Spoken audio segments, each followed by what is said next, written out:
All right, let's start off just, not a ton going on yet, but start off with a little housekeeping. These are some moves I think that were actually made on Tuesday, but we didn't talk about yesterday.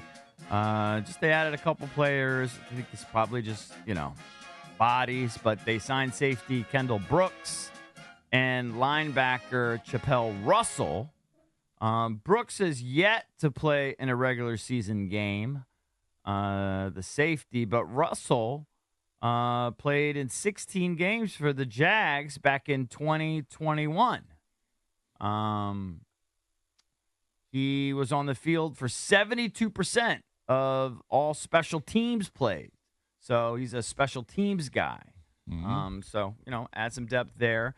There's been some talk. We'll go through, I think, the roster next segment to talk about it some. In the corresponding moves, they cut linebacker Keandre Jones and safety Ben Nickel. There's been a couple names that have kind of jumped out at the staff and at the John Kimes of the world that have been out there watching every day, the Nickies, the J.P. Finleys. Mm-hmm. Do you know, there's a couple undrafted free agents that have really stood out? That have stood out a little bit. Do you know who the two are? To the coaches, I think, and to the reporters that are out there. Give me a hint, offensive or defensive? One of each. There's one name defensively that everyone keeps talking about, and that is Tyler Owens. Tyler Owens, is a corner or safety? I think he's a safety, and I think they like what he's been doing on special teams. He's They did talk about him a lot during the game against Miami, because he keeps popping in practice. Apparently, keeps making plays. So, in fact, he's done so well that they don't think they could cut him and stash him. Mm-hmm. He's raising eyebrows around the league. So look for Tyler Owens to be new to this roster, barring anything unforeseen. And then the other is an offensive player. All right, I'm going to guess here. That's this is who is kind of. Is it Jack Saint?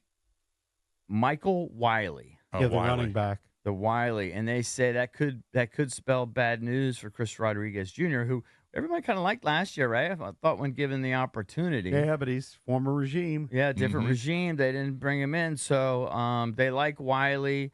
They like him as a runner and a receiver out of the backfield. Quinn has mentioned both of these guys multiple times in recent weeks. I mean, the one thing I think you can say is that this staff is very diligent at giving these young guys and these free agents an opportunity to impress them. Yeah, they're definitely given an opportunity, and they're definitely taking it seriously. So those are two guys that could stick around. They do think it's possible Wiley could be cut and then brought back. He hasn't maybe necessarily popped enough on film that he would get snatched. But Owens probably has already cemented himself. I would think, and Wiley's going to have a lot of opportunities Sunday because the starters and probably not a lot of the twos are going to play. They haven't made an announcement yet, but you would expect Jaden Daniels and most of the ones not to play. Yeah. So Wiley will play a lot. I believe today marks 2 weeks from the start of the NFL regular season. September 5th. Yeah, so, it's a Thursday. Right. Correct. Yeah. Next weekend will be kind of brutal, right? Because there's nothing. It'll just be we got college dead. Football. Yeah, college football. That'd be good. Yeah. So Quinn has been asked, obviously, about the looming cut day. It's got to be tough. You develop a relationship with these guys. We've all seen it on Hard Knocks. It's not an easy day at all for the players, even for the staff. And he was asked if there were any position groups that stood out above others. Do you know what his answers were? What two position groups stood out? Stood I'd out say to linebacker, him? Because you've got Bobby Wagner. Defensive and line? No. I guess he's talking about just sort of the competition and where it's going to be sort of difficult for him to make cuts. Okay. From that perspective. And that is safety and tight end. Here's the quote. I thought two of the groups that have really stood out to me, just been consistent and deep, are at safety. And everyone says, all the guys that are out there, that they're not that worried about the safeties, which maybe in years past they have been. But the corners are the issue when they talk about the secondary issues with this team. So those have been two that have stood out to me of consistently high-level effort, guys supporting one another, and that's what you want as a coach, where there's really challenging spots, guys pushing it at tight end. So it seems like Ertz, Sinnott, and Bates are locks, right? They're just not going anywhere. If they keep a fourth, is Cole Turner going to be that guy? Now, unfortunately for Cole, he hasn't flashed in these games. I don't know what he's doing in practice. He is healthy, though. I think he's healthy. They say he's had a solid camp, but obviously we're watching these games and we haven't seen anything really in the preseason, in the games. As for safety, Quan Martin and Jeremy Chin, they're locks. Remember, they brought in Chin. Yep, from Carolina. Martin looks like he's a real player. Reeves, I mean, he's from the former regime. He's a special teams guy, but they say he's probably a lock. And then Percy Butler and Derek Forrest. And then possibly Tyler Owens. So it's going to be interesting. I think receiver is going to be interesting, how they figure that out. Of course, we'll go through all this during the next segment. We'll give you sort of our best guesses. I haven't heard much buzz about Martavis Bryant since they signed him. No, they said even I listened to Kime as I was driving in. Even yesterday, he's not getting a ton of reps in practice even. So I don't know what that means. I mean, I've always said I don't get too worked up about the 5th and 6th receivers. They have a bunch of names, and you'll hear, Mitchell Tinsley looked good today. Here's my guess. Bryson Tremaine looked good today. Here's my guess. I just don't get too worked up about it. Bryant gets cut, and then they bring him back on a practice squad, and they let him just continue to develop. And if they need a guy, he's a vet. That's going to be my guess with Bryant. Maybe. Cut and brought back because they didn't. He knows what he could do. He saw him, for 8 or 10 weeks last year. They brought him back, I think, for. So you don't think anybody would sign him? If he's I don't cut? think anybody would sign him, and they probably won't even showcase him on Sunday. Because why? Just let him do nothing. I think he'll play a little bit. Barely play. Yeah, he didn't play much on Saturday. Yeah, and then so you could cut him and bring him back, and just develop him and have him there if you need him. Trace threw a ball to him down the left sideline that now it looked like the DB kind of held Bryant's right arm down a little bit, but I think he got both hands on it and dropped it. Now there was a penalty on Miami, so they got a first down. But right, I remember it was that about play. a 25, 30-yard pass. I think he probably should have caught. Play. He's got to go up and get that because he was much bigger than that. There was DB. another one. Another receiver just flat out dropped. I don't know if it was Davis or somebody. He just flat out dropped it. Yes. But I thought Trace had a great throw down the right sideline. It was his best throw of the night. That was a good throw, yeah. Yeah. Well, I would assume at quarterback you're not going to see Daniels. You're not going to see Mariota. You're not going to see Hartman. So I would assume you're just going to see Driscoll and Trace. Right. A great opportunity for both guys. Listen, I hope Trace can find a way. Look, for him, it's just a great audition tape for the rest of the league. Yeah, you got to put something on. And then when they need somebody that they'll see he can still compete. I think Hartman, like Drab and I were talking about, I think they'll put him on injury reserve. It's almost a lock. And then Driscoll, they'll probably cut and then bring back. Unless somebody picks him. That's my guess. Yeah, then you have the other two. And these guys get no money for these. Unless you're officially on the roster, you're not getting any money. No, I think they get like $500 a week or $1,000 a week. Yeah, I'm just saying that it's not like they're signing a contract and you're getting paid each week. Yeah, no. As if you were on a practice squad, then you're getting a nice check each week. Yeah, no, it is kind of the bare minimum. But it's a great opportunity, and I think these guys are excited about it. All right, so interesting story just regarding the stadium. I think Grant and Danny were talking about this yesterday. Here's the quote. This is from the WUSA 9. The D.C. government has hired an L.A.-based venue and management company to study the feasibility of redeveloping the RFK site and undertake an effort to relocate the Commanders to that stadium site.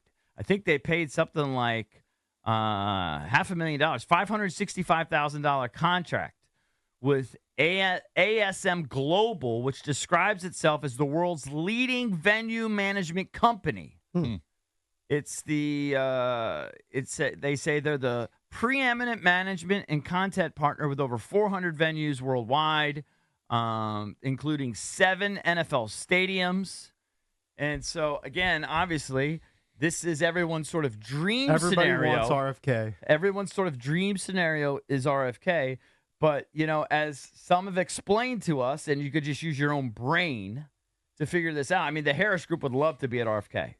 But if RFK and those people in D.C. can't really come up with much money, but Prince George's County could give them $1 billion. Yeah, they're staying there. Yeah. They're everyone businessmen. Yeah, right. Of course, they're not stupid. Everyone we've talked to has pretty much said that. Yeah. It's probably going to end up being right there in PG County. Everybody's dream is to be Right there back in at Landover. RFK, but they're going to have to, it's the way of the world. They're going to have to It's a come up with some battle. money. DC's battling. Maryland's battling. I don't know if Virginia's still in the game. I think Maryland and DC are in the game. The fan sentiment is they would want it at RFK, but doesn't mean anything if it's not feasible. All comes down to dollars and cents, my friend. So that's why they're doing it. They're doing all kinds of studies. This is the second study they are doing that DC has commissioned. In June, they released. Remember, we talked about part of their economic impact study. That was a $400,000 contract there, but focused on the economic picture of the financial impact of having a stadium and the jobs it produces, the revenue it produces, et cetera. I don't think you were here. We had a guy in Drab. I can't remember his name. The guy that you booked who was a stadium guy. Yeah. He sat in your chair there, and the thing which jumped out at me, and I guess I'm known, but he's like, well, it's not going to happen until at least 2030. Mm-hmm. Even if they started building like right now. They started digging right 7 now. years. 2030 sounds like a long time. It's only 5 or 6 years. It's actually not that far away. 6 years. It's not that far away. Yeah, but my point is, that's if they started digging right now. 2025. They're not starting digging right now. I know, but right now, you go 6 years away. It's a long, but it'll go by quick. It'll go by quick. It'll be here before you know it. Hopefully, we'll all still be here. Hope I'm on the planet. Yeah, hope I'm on the right side of the dirt. Hope I'm not already in some urn. Very possible. But it's going to end up staying in PG County. Unless if I had to put cash on it. That's what I would bet, but maybe DC can, have somebody. They need to find some money. Dig up some money. Well, they can dig up some money. They dug it up for Ted. They can make it. Yeah, how much did Ted get from them again? 500, right? So, let's be honest. Didn't they come up with 500? If they came up with 500 for them, they should be able to come up with probably $1 billion for the Commanders. I don't know. I don't know where the money comes from. I don't know how much is in there. Well, it's shadiness, I'm sure. But they wanted to keep Ted, and they got Ted to stay. Trav, you look like you're itching to say something. Well, I saw a headline the other day, a story that money, that deal hasn't been finalized. Yeah, I saw that too. Which the Ted one? That Ted could deal, still fall through? There's a possibility. They passed the deadline. Yeah, who knows? And he didn't sign it? They're doing a lot of press conferences. I know. Well, there were press conferences in Virginia, too. That's what I'm saying. Yeah. And commercials and everything. That's what I'm saying. They're doing a lot of press conferences, but nobody's putting their balls on the line yet. Actually signing a deal. There's no pen on paper. Yeah, that's interesting. Do you think? Hey, I think we're good. So Drab, I think, made this point a few months ago that retractable roof stadiums, while great in theory, are not really being utilized. And so sort of the thinking is don't waste the money on those things. You got to go one way or the other. You go open air or you go dome. You don't really do retractable roof anymore because no one really utilizes it that often to make it worth your while. Mm-hmm. Except at Wimbledon. What would you want here in D.C.? Open air or – because I know that is a debate that's going on over there in Ashburn with the ownership group. Open air or dome, what would be your preference? I'm more of an open air guy just because I just like the impact of the elements. But that's, I like going to games where, they're outdoor stadiums. I just feel claustrophobic when I go into these domes. And I don't go into a lot of stadiums. But for me, as a fan, I would want the open air. But I could see why they would go for a dome. The advantage of a dome is, first of all, you have perfect conditions. Yep. So the elements, they are cool. But as a fan, I like going to a dome where I know I'm not going to freeze my balls off. Or I know I'm not going to get rained on. Well, like I said, I mean, if I had season tickets, I'd say, okay, I mean, you're never going to have to worry about weather, so I'd rather go to the Dome. Yeah, it'd be 70 and sunny every day. But going to a game going to a Virginia Tech game in October at Lane Stadium, I mean, I would be depressed if that thing was in a dome. Right, but that's different. The college atmosphere is different, no doubt. So I'm kind of basing it off of that. I mean, I haven't been to a ton of stadiums, but I've been to see an Eagles game. I've been to the Ravens Stadium. Both open air. But if I had season tickets to the Commanders and a game in December was going to be 20 degrees, I wouldn't want to go. Right. So that's the counter. So I wouldn't want to sit out there in the parking lot tailgating. It gets pretty cold. Yeah.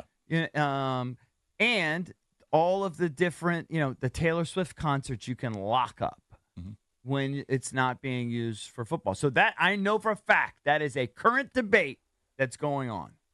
Yeah, like I said, from a business standpoint, I understand the positives on that. I'm just saying as a fan and a viewer, I'd much rather watch a game outdoor than in a dome. And maybe as a viewer, but as someone that was going to the games, I'd rather be silly 70 degrees, perfect temp for me personally. Yeah, I mean, for more than half of the year, you have pretty much perfect temps unless it's raining. I wouldn't think you'd have to worry about only open air. Say again. The most likely it's gonna be an enclosed roof, like the Bears plan to do with their new one. I think only 4 or 5 teams have retractable roofs. No, I'm saying that's what I said. The whole thing said no retractable roof. Mm-hmm. It's either open air or closed. Yeah, I don't think it'll be open air because they're gonna want a Super Bowl. They're gonna want all that stuff. My understanding is the ownership group loves open air. The idea of open air because they're old. But they're fans. They're old school fan guys. And they're like, oh, we can't have because they harken back to the RFK days. Right? But the business folks are with you and saying, the dome makes sense. That's why there's an argument.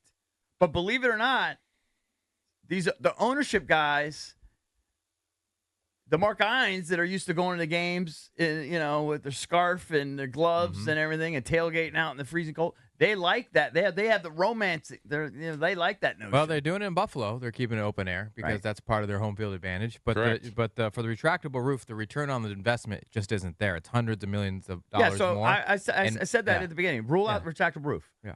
So it's open air or dome. I think they might go dome because of the revenue that they can bring in. And they're going to take the nostalgia of, thinking that, John Riggins is going to run out of the tunnel, take that and throw it away.